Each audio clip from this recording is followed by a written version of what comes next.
अस्सलाम वालेकुम स्टूडेंट्स, कैसे हैं आप सब। अगर आपने अभी तक मेरे चैनल को सब्सक्राइब नहीं किया तो मेरे चैनल को सब्सक्राइब कर लें और बेल का नोटिफिकेशन को प्रेस कर लें ताकि मेरी जो लेटेस्ट वीडियोस हैं वो आप तक पहुंच जाए।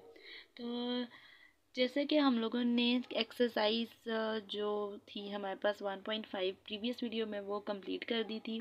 तो अब जो हमारे पास नेक्स्ट टॉपिक है वो है टॉपिक 1.6। ठीक है, इस टॉपिक में वो कहता है कि टॉपिक का नाम क्या है कि solution of simultaneous linear equations. ठीक है, इसमें हमें सबसे पहले वो कहता है कि साइमल्टेनियस लीनियर इक्वेशंस होती क्या हैं। ठीक है, हम लोगों ने ये बताना है कि ये क्या होती हैं। तो फर्स्ट ऑफ ऑल क्या करेंगे कि हमारे पास दो इक्वेशंस होती हैं। ठीक है, ये कोई सा भी कांस्टेंट है, ए बी सी डी, ये कोई से भी कांस्टेंट्स हैं, मतलब हमारे पास ये कोई से भी रियल नंबर्स हैं। ठीक है, इस तरह की इक्वेशंस होती हैं। ठीक है, वो कहता है इनको फाइंड आउट करो। ठीक है, अब हम लोगों ने जो प्रीवियस 8 क्लास में पढ़ा होगा उसमें हम लोगों ने क्या करना होगा कि हम एक्स की वैल्यूज़ को कोई दो सी मतलब ऊपर वाली एक्स की वैल्यू बना लेंगे या नीचे वाली को एक्स की वैल्यू सेम कर लेंगे।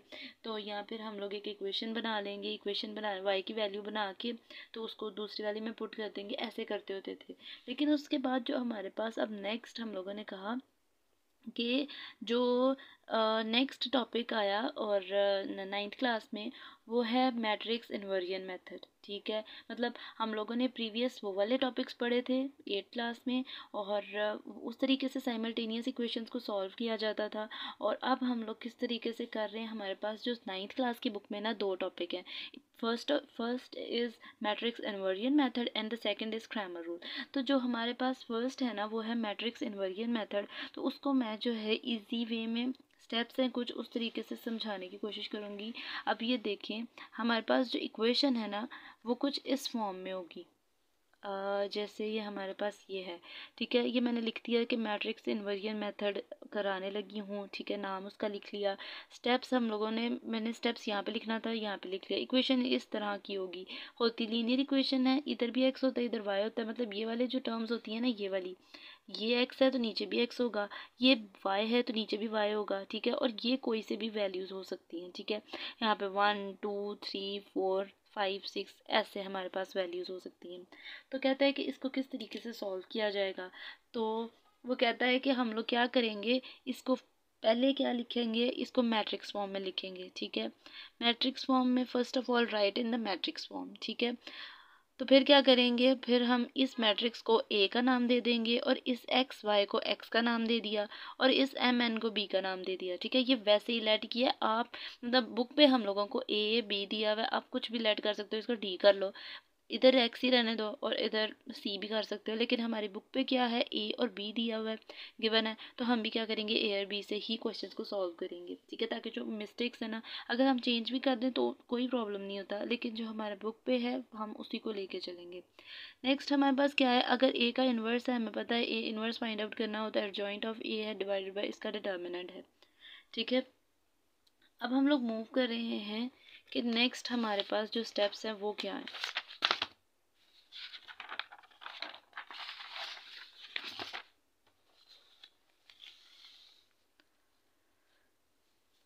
उसने कहा कि जो हमारे पास क्या था, ये एक्स को कैपिटल एक्स को एक्स वाई में लिखा जा सकता है। कहता है फिर हमारे पास जब ए इनवर्स को बी के साथ मल्टीप्लाई करते हैं ना, ये मैंने वो लिखी है जो उसने टॉपिक को एक्सप्लेन किया है। ठीक है, अब जब एग्जांपल कराऊंगी ना तो एग्जांपल में ये इजी स्टेप्स हैं, इनको याद रख के इनको फॉलो करते हुए हमारा क्वेश्चन सॉल्व हो जाएगा। हमने कोई ज़रूरत नहीं है कि बहुत ज़्यादा रट्टे शट्टे लगाने की, हमने सिर्फ इन स्टेप्स को फॉलो करना है, हमारे आंसर्स आते जाएंगे। और हम लोगों ने इनको जो जिस तरह होता है प्रैक्टिस कर लो तो जो है इजी हो जाते हैं, ये क्वेश्चंस इतने मुश्किल नहीं है। नेक्स्ट हमारे पास क्या करेंगे, हमारे पास जब इसको मल्टीप्लाई कर देंगे ना इन दोनों को तो ऊपर वाली वैल्यू एक्स की हो जाती है। ठीक है, ये मैंने डायरेक्ट लिख दिया है, और नीचे वाली वैल्यू वाई की हो जाती है। ठीक है, अब इसको एक्सप्लेन करूँगी मैं किसके साथ, एक एग्जाम्पल के से कि जो हमारे पास इन क्वेश्चंस को किस तरीके से सॉल्व किया जाएगा। तो एग्जाम्पल नंबर 1 है, टॉपिक 1.6 से ही रिलेटेड है, तो मैंने उस एग्जांपल को फॉलो किया है क्योंकि मेरा ये था कि मैं क्वेश्चंस जो हैं वो नेक्स्ट वीडियो में अपलोड करूं। तो हमारे पास जो क्वेश्चन है उसको हम लोग गो थ्रू कर लेते हैं। एग्जाम्पल का क्या कहता है, वैल्यू हमारे पास दे दी 4x minus 2y is equal to 8 और 3x plus y is equal to -4। ठीक है, अब हमें वो कह रहा है कि क्वेश्चन में वो बता देंगे कि आपने इसको किस मेथड से सॉल्व करना है, या तो इसको मैट्रिक्स इन्वर्जन मेथड से करना है, या फिर हम लोगों ने इसको किस मेथड से करना है, क्रैमर रूल से करना है। तो अगर हमें उसने नहीं गिवन दिया हुआ, फॉर एग्जांपल क्वेश्चन में कह देता है solve the simultaneous linear equations, तो क्या करेंगे हम, कोई भी मेथड जो है फॉलो, मतलब कोई भी हमारे पे ये डिपेंड करता है हम पे कि हमने किस मेथड से इसको सॉल्व करना है। ठीक है, तो सबसे पहले मैंने इसको लिखा है कि जो क्वेश्चन सॉल्व करने लगेंगे तो सबसे पहले क्या करना है, इन लीनियर इक्वेशन को right in the matrix form, इसको मैट्रिक्स फॉर्म में लिखना है। ठीक है, फर्स्ट स्टेप को फॉलो करते हुए क्या किया, 4 - 2 3 1, जिसके साथ कुछ नहीं होता उसके साथ 1 होता है। ठीक है, तो वो 1 लिख लिया। ये हमारे पास क्या आया, ए आ गया। नेक्स्ट हमारे पास जो वेरिएबल्स थे, मैंने क्या कहा था कि ये और ये सेम होंगे, ये वाली और ये वाली भी सेम होगी। तो जो x एक दफ़ा लिख लिया और ये वाला y भी एक दफ़ा लिख लिया। ठीक है, इक्वालिटी के बाद क्या है, 8 और -4, ये भी लिख लिया। ठीक है, तो हम लोगों ने जब इसको मैट्रिक्स फॉर्म में लिखा तो ये ax = b हमने ये लिख देना। ठीक है, सेकेंड स्टेप क्या है, इसको हम लोगों ने लेट कर लेना है, ये a है, इसको हमने लेट कर लेना है, ये x है, और इसको हम लोगों ने लेट कर लेना है कि ये b है। ठीक है, अब जो एक मेन स्टेप है, जो हम लोगों को चीज़ें समझ ही नहीं आती थी, हम लोगों को टीचर्स ये समझा देते थे 9th क्लास में कि यहाँ पे अगर x है ना तो ये a की वैल्यू जब दूसरी तरफ जाएगी ना तो इसका इन्वर्स हो जाएगा, मतलब ये डिवीजन पे जाता है, a नीचे चल जाता है, जब इसको ऊपर लेके जाते हैं तो a इन्वर्स हो जाता है। ठीक है, लेकिन हमें वो भी लेवल भी छोटा था, हमने से कभी किसी टीचर्स ने से नहीं पूछा कि सर यहाँ पे ये इधर क्यों आया, ये आगे भी तो जा सकता था, इसको इधर क्यों लिखा है। तो इसका भी एक रीज़न है। ठीक है, मोस्टली हम लोगों को नहीं था पता, तो मोस्टली बच्चों को भी नहीं पता होगा, तो ये मैंने जो है इसका रीज़न बताया हुआ है। क्या किया जाता है, ये मैथ्स का रूल है, जो हमारे पास ग्रुप थ्योरी होती है ना, उसमें इन सारी चीज़ों को लेके चला जाता है।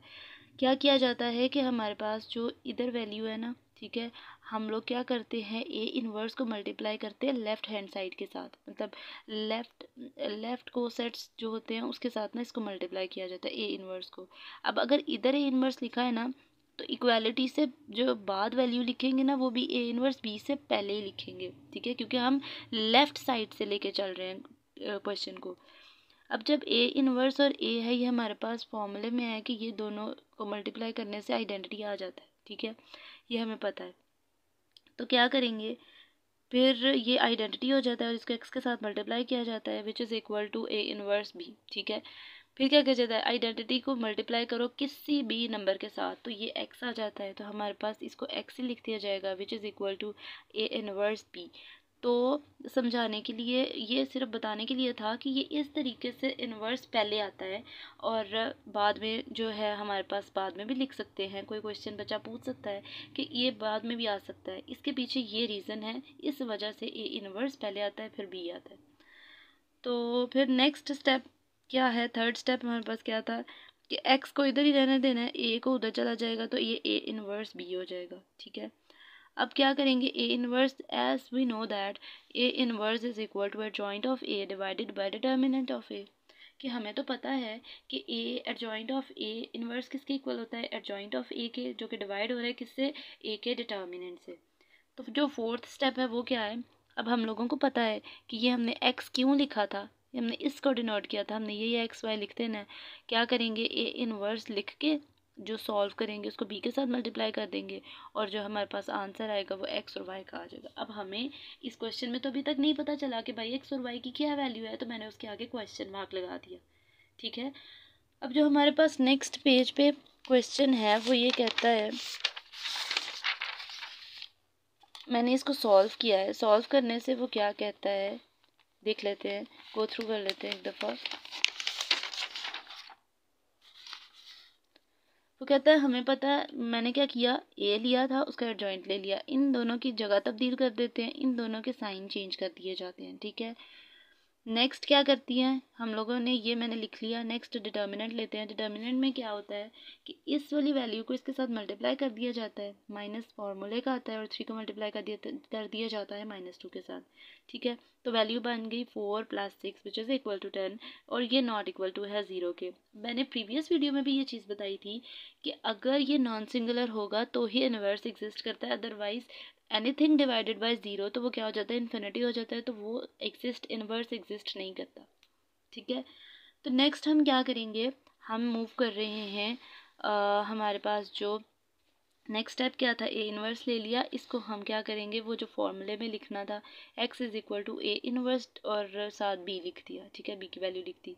तो हम क्या करेंगे, मैंने ना इस 1/10 को साइड पे कर दिया ताकि हमारे पास मल्टीप्लिकेशन इजीली हो जाए। ठीक है, तो क्या करेंगे, 1/10 को साइड पे लिख लिया। अब ये r1 को इस मुझे ये बाई मिस्टेक हुआ है क्योंकि इस कॉलम तो हमारे पास एक ही है। पहले इस r1 को इस c कॉलम के साथ मल्टीप्लाई कर देंगे, फिर इस r2 को मल्टीप्लाई कर देंगे इस कॉलम के साथ।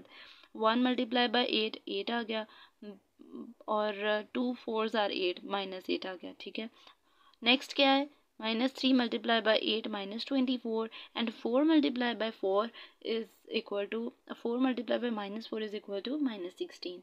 अब नेक्स्ट उसने कहा इसको सिंप्लीफाई किया गया, तो करने के बाद क्या आया, 8 - 8 is equal to 0, -24 -16 which is equal to -40।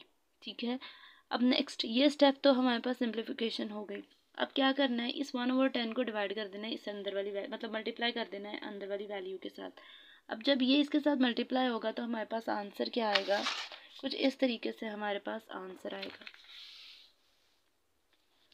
0 divided by anything क्या आ जाएगा, 0, एंड -40 डिवाइडेड बाय 10, तो ये 0 0 से कैंसिल हो गया। यहाँ फिर 10 1s are 10 10 4s are 40। ठीक है, तो 0 और -4 आ गया। ठीक है, अब हमारे पास जो x की वैल्यू है वो ऊपर वाली होती है, y की वैल्यू नीचे वाली होती है। ये हमारे पास x और y की वैल्यूज़ आ गई। अब क्वेश्चन इधर तक ख़त्म नहीं हुआ। ठीक है, क्वेश्चन हम लोगों को इन क्वेश्चंस में आंसर्स भी पता चल जाते हैं कि हम ठीक कर रहे हैं या नहीं। तो इसके लिए क्या होती है कि साइमल्टेनियस इक्वेशंस को जो है चेक किया जाता है कि आया जो हमारे पास वैल्यूज़ आई हैं x और y की वो ठीक भी हैं कि नहीं। तो उसके लिए चेकिंग करने का क्या तरीका होता है कि हमारे पास कितनी इक्वेशंस होती हैं, 2 इक्वेशंस होती हैं ना। दोनों में से किसी एक इक्वेशन को लेते हैं। ठीक है, कोई सी भी एक इक्वेशन ले लो। ठीक है, और उसमें हम लोग x और y की वैल्यू को पुट कर देते हैं। अब मैंने जो है ऊपर वाली इक्वेशन ली, लेने के बाद क्या किया, इसको x की वैल्यू को पुट किया इधर, और -2 और ये यहाँ पे y की वैल्यू को पुट किया। 4 × 0 0, और -2 × -4 is equal to 8। Minus minus क्या हो गया, प्लस, तो 8 इज इक्वल टू 8। अब ये दोनों वैल्यूज़ क्या हो गया है, इक्वल आ गई। अगर ये दोनों वैल्यू इक्वल आ जाएं तो हमारे जो आंसर्स हैं वो बिल्कुल ठीक है। अदरवाइज़ अगर ये नॉट इक्वल टू आए तो क्या है कि आपके क्वेश्चन में कहीं पे मिस्टेक हो गई है, तो फिर आपको देखना पड़ेगा कि भाई कहाँ पे मिस्टेक हुई है हमारी। तो ये थी मेरी आज की वीडियो, होपफुली आपको बहुत अच्छी लगी होगी। तो इंशाल्लाह नेक्स्ट वीडियो में मैं ग्रामर रूल को डिटेल में समझाऊंगी, उसके भी 4 या स्टेप्स में क्वेश्चन को सॉल्व करने की कोशिश करूंगी स्टेप वाइज, ताकि जो है क्वेश्चन को समझने में आसानी हो। तो तब तक के लिए अल्लाह हाफिज़।